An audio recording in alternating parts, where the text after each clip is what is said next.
Oui, c'est important. C'est important d'avoir des moments le silence aujourd'hui, c'est un luxe. D'ailleurs, il n'y a pas beaucoup de monde qui supporte le silence. Pas beaucoup de monde qui supporte d'être seul dans le silence. Ça, c'est un témoin. Déjà, le fait de voir, c'est une alerte. Si votre conscience réagit mal au silence, à la solitude, c'est une alerte. Ça veut dire que spirituellement, il y a du boulot, il y a du travail. C'est pas, attention, hein, c'est pas irréversible.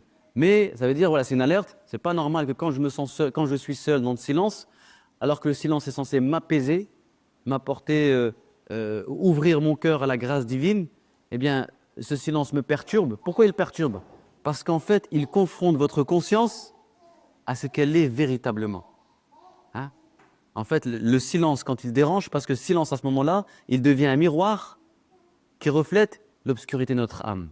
Et c'est ce qu'on veut fuir, on ne veut pas. On fuit. Donc on va se réfugier dans le bruit, dans la foule, dans la connexion. On va se réfugier dans des endroits, voilà, pour éviter de se retrouver seul. Et donc le silence, oui, commence déjà par une attitude extérieure, par essayer de parler moins. Très important de ne pas parler beaucoup. Vraiment important de ne pas parler beaucoup. Euh, c'est déjà une première étape, c'est une éducation.